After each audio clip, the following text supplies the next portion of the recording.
Hi, and welcome to Personal Playback, where we talk about things that matter to people who matter. My name is Sterling, and welcome to episode 3. We have a very special guest here today. Hunter, tell us who you are. Well, nailed the first name. My name is Hunter. Grew up in Northwest Ohio.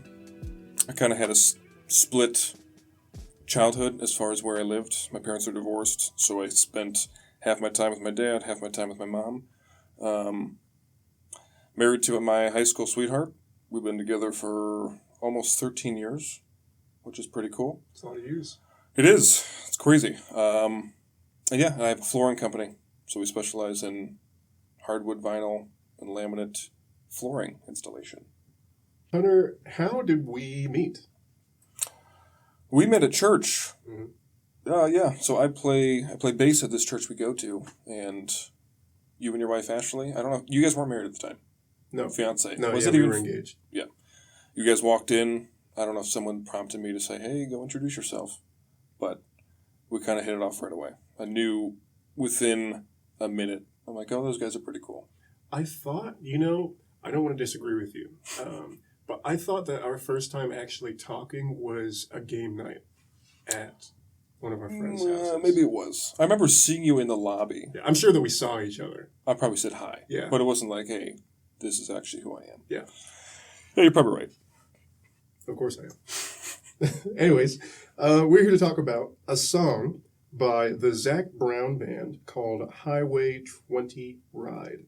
Hunter, could you give a spoiler-free review of the song that you picked? Yeah, so Zac Brown Band, popular country band. I've been listening to them for probably 15 years or so. So the song is, I'm trying to not spoil anything, but the premise of the song, right, I would say.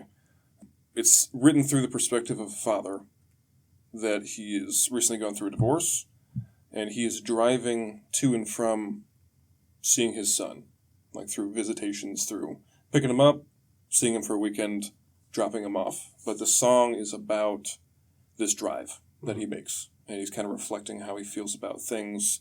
He's reflecting about how he might think his son feels about things. Mm-hmm. And it's personal, and it hits hard for so many reasons that we'll get into. But it cuts really deep. Every time I listen to it, it hits very hard. So I'll try to get through this without getting too emotional. I don't know if we're actually going to be listening to the song. No. In this? Okay. No. Yeah, because it's stuff. Yeah, but we'll get through it and why it means so much to me. But it's out of any piece of music or film or movie, like there's nothing that hits as deep as this for me. Well, for our audience, feel free to listen to it before or after this episode and consider your own perspective. So, Hunter, where did you first hear the song, and what was happening in your life at the time? Yeah, so it came out in 2009. My dad heard it first. And so 2009, I would have been 13 or 14 years old, depending when it was during that year. Okay. So did your dad share it with you, or did you just happen to hear it? Yeah, so I didn't know about the song. Mm-hmm. I knew about Zac Brown Band. We didn't listen to it with him. Mm-hmm. And because of the premise of the song, like reflecting back, I think he wouldn't have been able to even share the song and listen to it with us at the time. Yeah. Because it would have been too emotional. Mm-hmm. So he said, "Hey, there's this song, and every time I listen to it, it makes me think of you guys." And he told us to look it up and listen to it. And then we listened to it, a couple days later on our own. And yeah, so it kind of morphed from there, what it meant to us. But from the very beginning, I knew that this was going to be kind of a very emotional part of my life, this song. Are there, if any, because some of the songs, I know for me and the song that I picked, it was and still is, in my opinion, a masterpiece musically. Were there any musical parts in this song that stood out to you, whether at the time or now? It's one of those things, like as a musician, like I appreciate all parts of music, every individual instrument, the lyrics that go into it. But with this, with a lot of country songs, I think through my perspective, a lot of country it's based on emotion, life experience. A lot of it's about partying. a lot of it's about certain hobbies and things like that. Mm-hmm. But there's a lot that just hit home with, core values with family and just hard-hitting things like that. So this song for me, I mean, I love everything about it. Like if you just strip the lyrics away, I could listen to it instrumentally. Mm-hmm. It's not like there's no shredding guitar solos. There's nothing crazy wild going on. But when you match the lyrics with the instruments, I mean, it does a really good job at nailing the dynamics of what the story being told is. But yeah, from the first note, it's just like I could be anywhere. The first note plays, and depending where I'm at, like I'll either turn it off Mm-hmm. or I'll walk around the corner. If I'm by myself, I'll listen to it, but it really has just a grip on me. Like, it really takes me through a journey when I listen to it. So what stands out the most, it's just really the lyrics. I mean, It feels like it was written for me and my brother and my dad. Like it was catered to us specifically. Mm-hmm. So there's plenty of things going on, but it's almost hypnotizing. Yeah. When the lyrics are being sang, it's so captivating that I'm 100% locked into that. So there's a lot of things to be appreciated, but for me, it just takes me back to when I first heard it, takes me back to what was going on at the time, and it's just like someone that says, oh, the smell of apple pie takes them back to their grandma's house. Mm. The first note of this song takes me back to 2009, and then suddenly a compilation of memories starts flooding my head, and yeah, it does a lot for me. Well, let's talk about that. What did you feel when you first heard the song? And then maybe later you could go into what you feel now in post, either in reference to that or just in general when you listen to it. Yeah, so I have a few of the lyrics kind of copied and pasted in my notes here that I'll reference. So what I felt then compared to what I feel now? Yeah. Well, what I felt then, I was 13 or 14, and when I heard it at the time, it was kind of a complicated time for me and my brother in regards to our parents. They got divorced when we were 6 months old, and we all grew up in the same place in the same area for a long period of time. But then, come around this time, 2009, my dad was getting some career opportunities that moved him way further away. He was only about 40 minutes away for the first 10 years of my life, 11 years of my life. And then shortly after that, like about when this song came out, maybe a year after, he had already moved 4 hours away from us. So the focus of the song about this drive that this father's making to see his sons, I mean, it was at this point, it was like that was already hitting hard, because I'm like, I only get to see my dad every other weekend now, and it's a 4-hour drive. He drives up to see us, we drive down, we spend the weekend, he drives 4 hours up to drop us off, and then he drives 4 hours back. So he's spending 16 hours driving in a single weekend for us, and he did that for years and years. But when I first felt it, I said it was a complicated time because when he moved away, I don't know, there's so many parts of anyone that's gone through or witnessed divorce. We were kind of in this part of our life where we felt like we were jumping between worlds. Like there was my mom's house, which is more of city living, I guess you could say. Then there was my dad's house. We grew up on a farm in the country and everything that comes with that way of life. And so we were already kind of struggling with like our identities and what we were going to be pursuing, when we became adults. I mean, we were 13 at the time, so we're like, all right, now we had this decision to make. Do you want to go live with dad? Do you want to go live with your mom?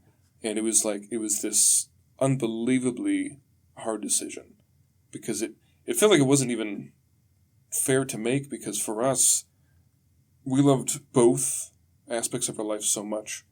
But with our mom's house in that community, we had all of our friends. We were heavily involved in church. That's where we went to school. And so that's where our life kind of was surrounded around. But then we had our dad. And then I had 2 brothers and a sister that were from my dad and stepmom.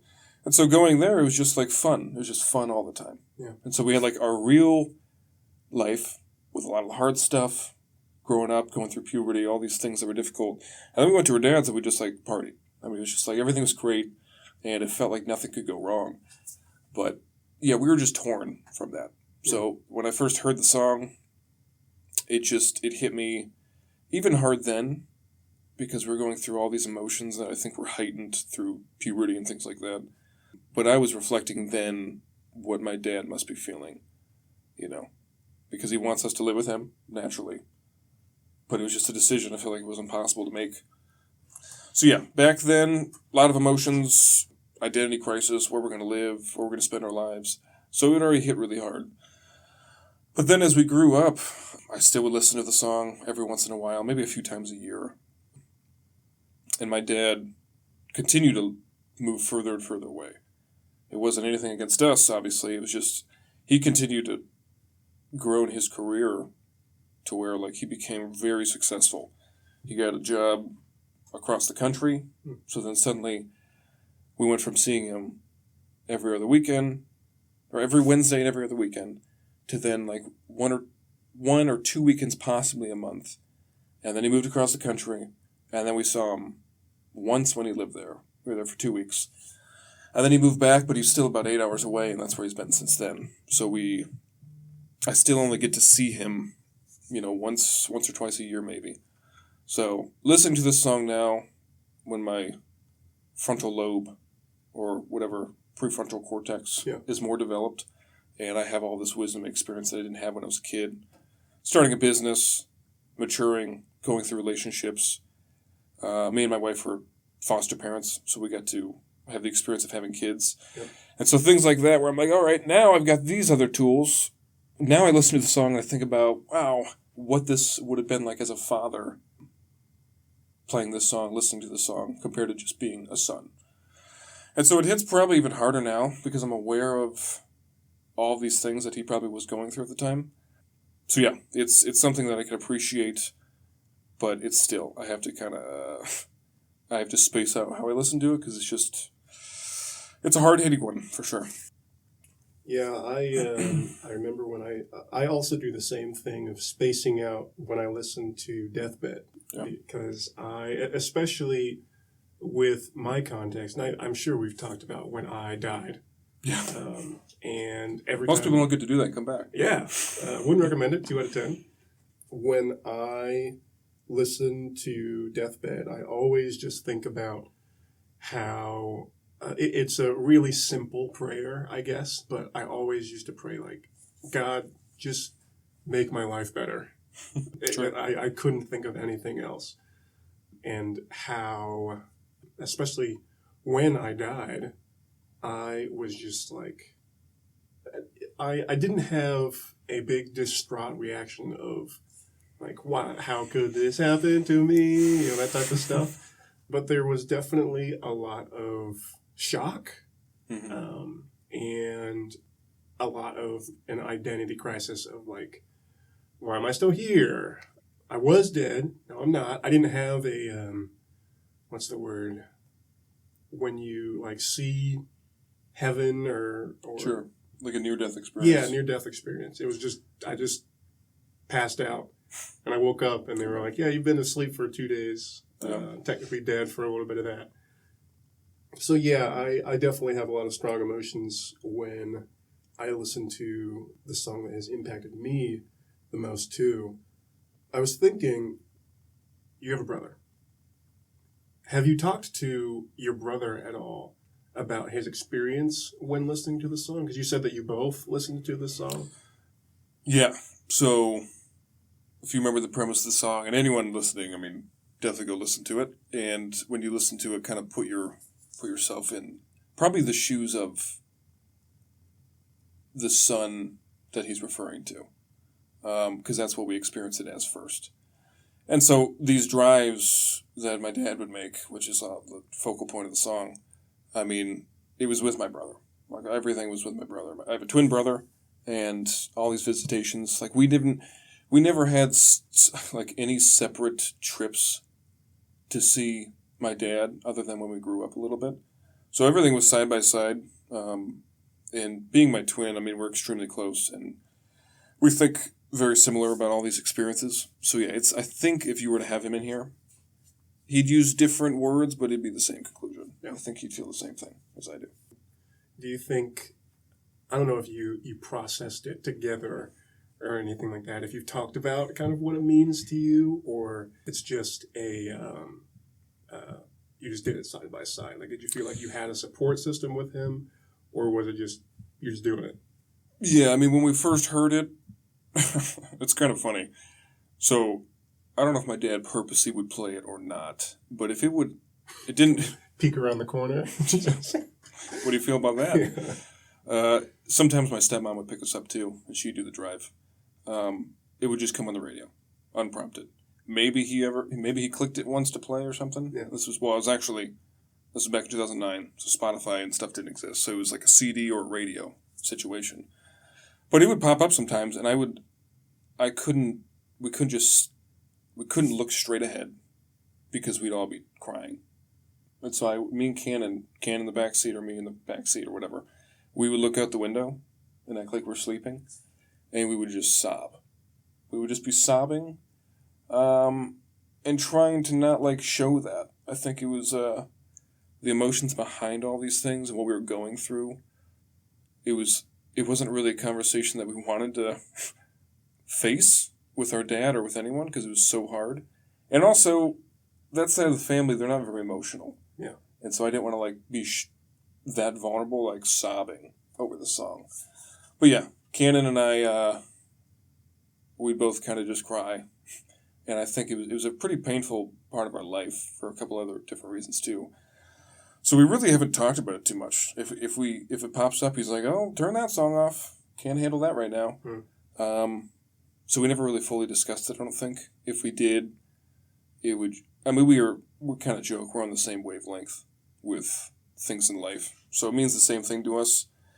So there's almost no need to bring it up sometimes. I just know how he feels. He knows how I feel, and it kind of just goes undiscussed, I would say. When you think about the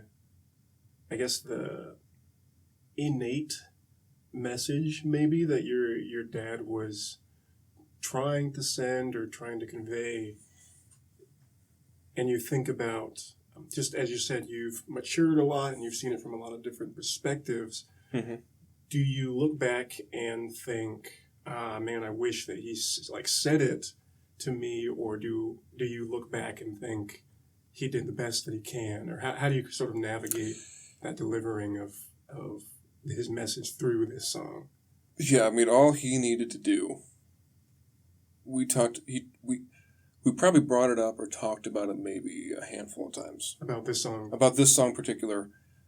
The first time he said, "Hey, there's a song that was released by Zac Brown Band. You guys should listen to it. I think of you guys every time I listen to it."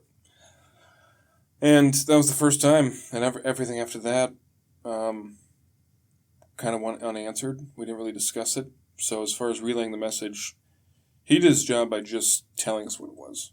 And it was powerful enough to where the rest it did its job by us just listening to it.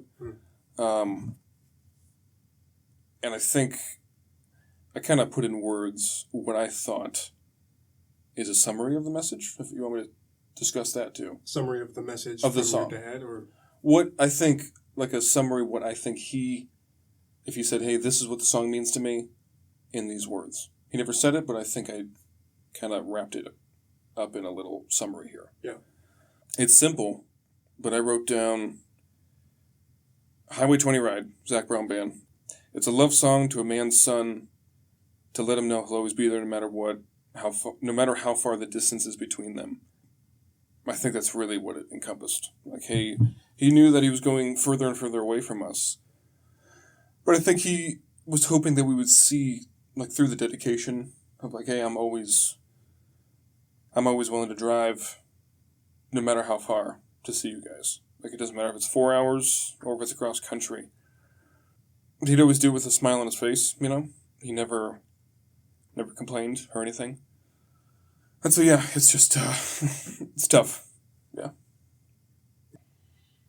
We talked a while ago, it wasn't yesterday, it was maybe like 2 days ago. 2 or 3 days ago, yeah. About sort of some of the parallels between our fathers and our relationships, even with our fathers. And I remember after leaving that conversation, honestly, I was a little mad. At me? Not at you. Not at you. I was just thinking about, I've thought for a while, my parents are in the process of getting divorced. And I've thought long and hard and again about what I would say, in particular to my dad, just when it comes to the relationship that he has with us, mainly with me, but also with my siblings.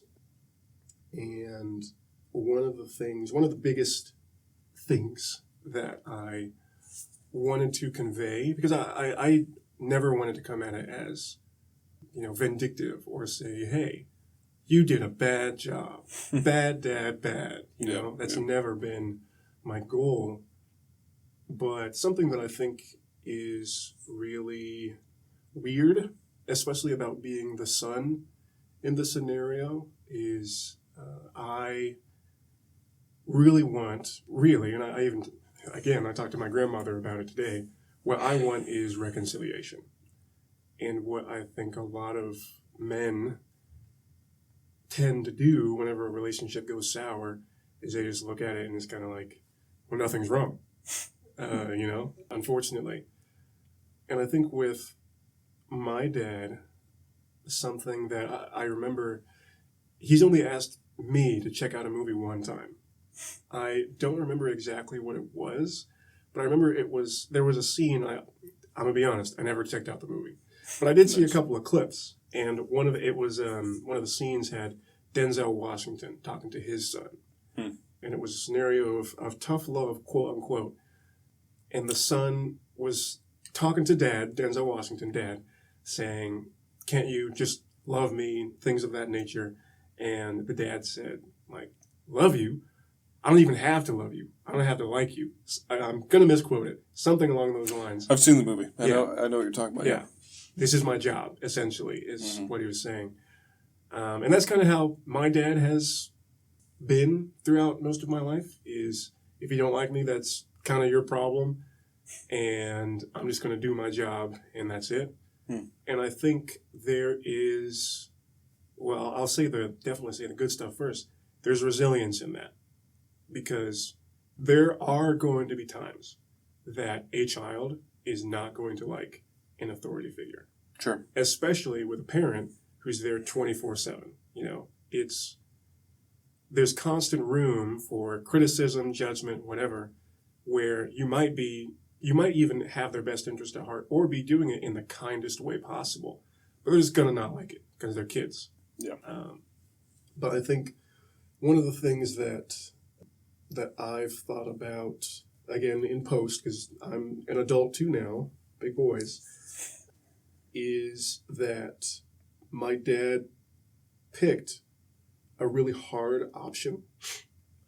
And I think any option would be hard. If you were extremely lenient on your kid, you'd hate him. They'd be a scumbag. Everybody would hate them. They wouldn't obey authority. Then they'd end up on the streets or something because they wouldn't have any discipline, right? For sure. It'd be a hard option. If you chose tough love, it would be a hard option. And I feel like that's where my father ended up. But I think that the path that he chose wasn't necessarily the bravest option. And this is, again, just from my perspective. I don't say this as any sort of like, I hate my dad for not doing or whatever, But I feel like being stern and being emotionally vulnerable is braver than just being stern. I even, with my wife, it's not a joke, I guess, but something that she knows about me is that I hate medicine and I hate going to the hospital. Before this year, I hadn't been to the hospital in about 8 years. That's probably why you died. Yeah. I mean... You died before that. I did die before that. I did die before that. But and this is me being emotionally vulnerable, I looked at going to the hospital or even going to the dentist as confirmation that I'm as broken as I think that I am. Wow. And this past week, I went to physical therapy. And even after physical therapy, I was kind of mad. But after thinking about it for a long time again, I thought this was a hard thing to do, but being in pain all the time is also a hard thing to do. So what's the difference? And I thought that this thing that I'm afraid of and that I don't want to address and that I want to say nothing's wrong, is not as brave as doing the thing that I'm afraid of and acknowledging that something's wrong and trying to fix it. So that's really where I landed after thinking about my relationship with my dad and my relationship with hospitals, I guess. But it's something that I super thought about after you sent me this song to listen to. Because I thought, these words are very nice. And I want to say this before I say anything else. This is not to discredit anything that has been said, But I thought of it through the lens of my father saying those words. And I thought, what would be the braver thing to do rather than just the harder thing to do? Yeah, that's a great segue. That's kind of where I was going to go. And I didn't know where I was going to go until you kind of methodically did that. I agree with all of that. There's this balance of if you're a parent, if you're just a cool dad and you don't, through a mature, responsible parent's eyes, if you look at a dad that just has no rules and they just don't care at all, that it doesn't really ever work, but it looks like it's just fun all the time and, there's no tough love. But then on the opposite side of the spectrum, it can cause issues too. Mm-hmm.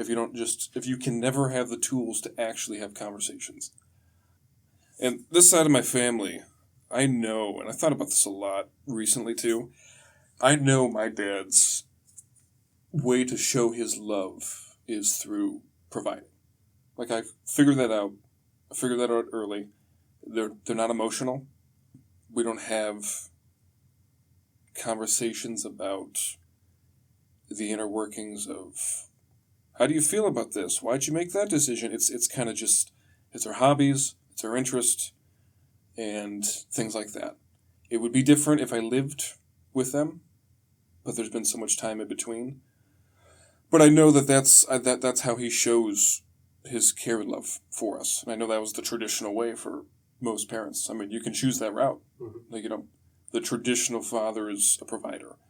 But I think it's so important at some point, when your child is an infant or a teenager or an adult, I think it's important to kind of start to cross over into, okay, I acknowledge there needs to be a balance. Because if we never have tough conversations about the things in childhood that hurt us, or any resentments that we may have, and we just bury that down and just have father, son, and I love you, and that's it, that's challenging. Because even to this day, I think me and my dad we're on track to be closer than we've ever been, which is I'm unbelievably grateful for. And as I said, his way of showing love, he's extremely successful. He is extremely career-driven. He's the hardest working person I've ever known, I ever will know. And I get my predominant work ethic and all those hard-working traits from him.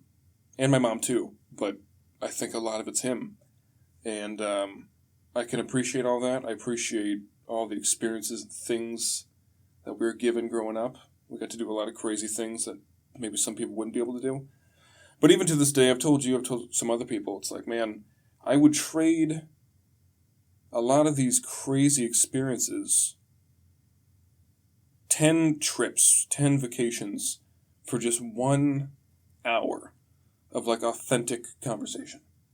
Hey, Dad, this is where I'm at, this is where you're at, and there's a lot of unresolved things that have been glossed over for decades.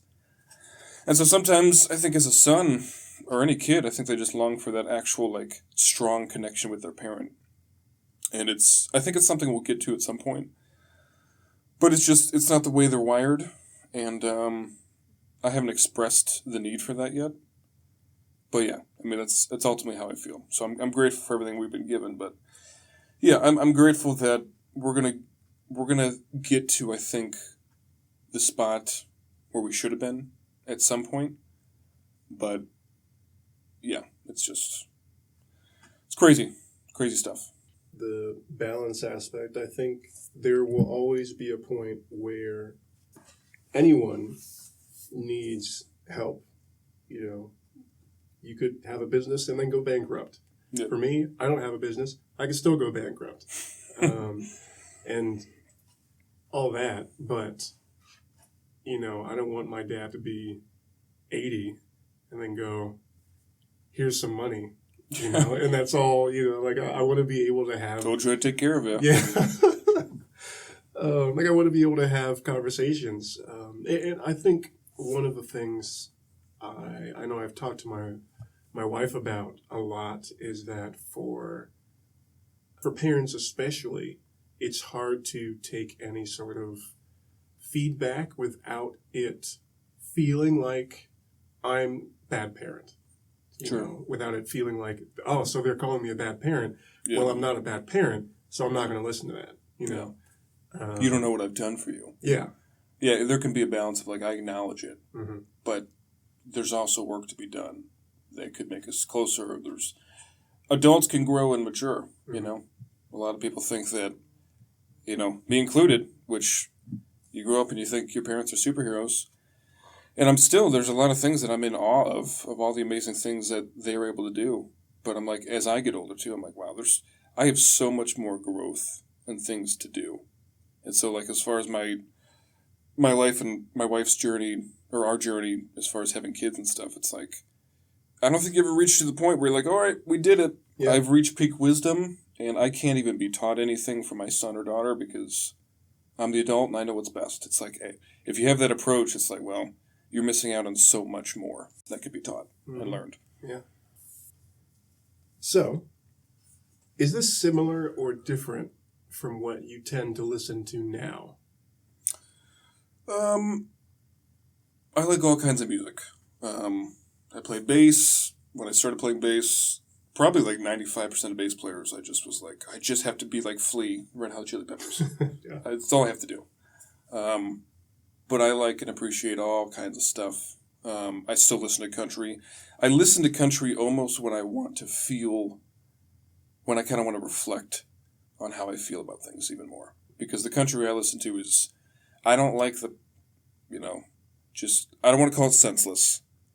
There is a time and place for all kinds of music. But just like, hey, drinking beer, kicking up mud, I don't care about any of that. Yeah. Like I've been there, done that, fun. But as far as the music I listen to, the stuff, I mean, there's a lot of country music. It talks about family. It talks about love. It talks about hard things. Like a lot of it's through like a story format, the stuff I listen to. Like traditional stuff, Zach Brown Band does a great job. But our anthem growing up for our family was Friends in Low Places from Garth Brooks. So a lot of that old stuff where it's like you listen to the song and you're like, what's the song about? What's it trying to show me? Rather than just like, I like the beat, or this makes me feel good. So yeah, as far as the stuff I listen to and enjoy today, even with movies, my favorite movies, my favorite music, it's things that can make me really like either break down, which I'm an emotional person, I'm not like hyper emotional, I'm not crying every day, but it's things that can make like intense emotions of life. That's why I like scary movies so much. Not generic scary movies, but like the deep and disturbing ones. Because for some reason, my whole life, I've just liked the extreme sides of fear, sadness, happiness, joy, love. Because it just hits somewhere that the other more generic things don't. So I listen to stuff like this, but overall, anything that can make me feel something, I'm going to lean towards that in the end. And a lot of country does happen to do that. What would you tell someone listening to this song to brace them for this experience? Actually, before we go over that, is there anything or any way that you felt like you were braced for the experience of listening to this song?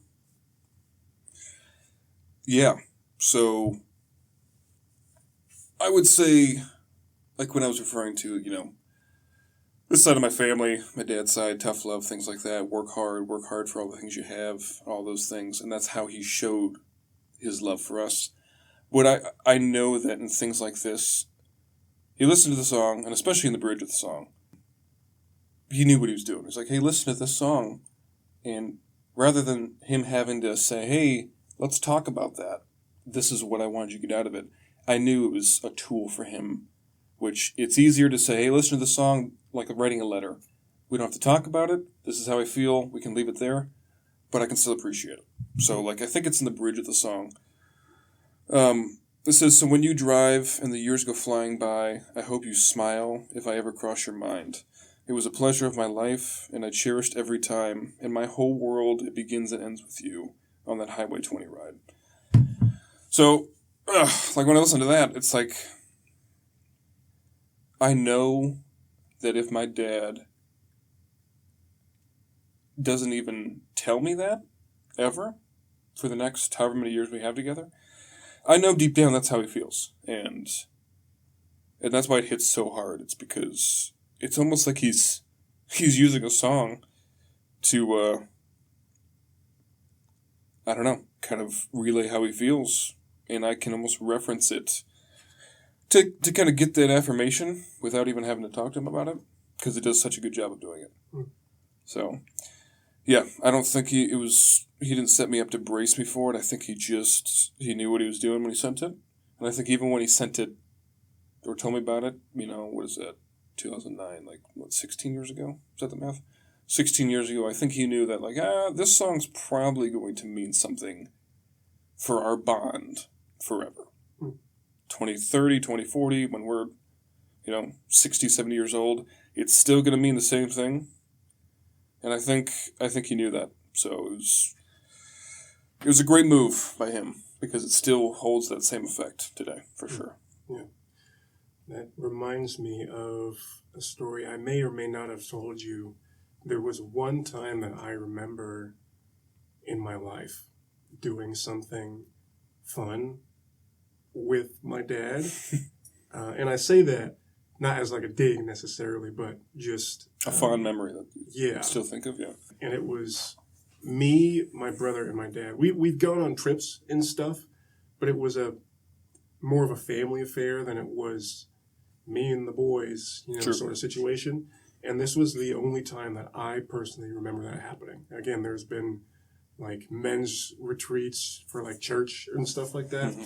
But we lived in Germany, and it was, I don't know, maybe midnight. And our dad comes into our room. My brother and I shared a room for years. And he comes into our room, and he's like, get up. And we're like, we're in trouble. Something happened. We did something bad. And this is our penance. And so he gets us up, and it's winter. So we walk outside. We get dressed, and we walk outside. There's snow on the ground. And me, personally, I was just like, do I die here? Is this... he didn't tell us where we were going or what we were doing. And we open this door, and there's this huge indoor go-kart track. And I was just what? It was... Bamboozled you. It was absolutely unfounded. I was not prepared for it. And we just rode go-karts for, I don't know, an hour. And I was upset because they were older than I was. I don't remember what the age limit was, but they had faster carts than me. So that wasn't great. But nothing like that has ever happened again or happened before that. And so it's something that I still think about, because it's as you said, I want to give him credit. I don't think that my father woke up one day and was like, you know what? I really don't want my kids to like me. I really want Sterling to have bad feelings when he thinks about me.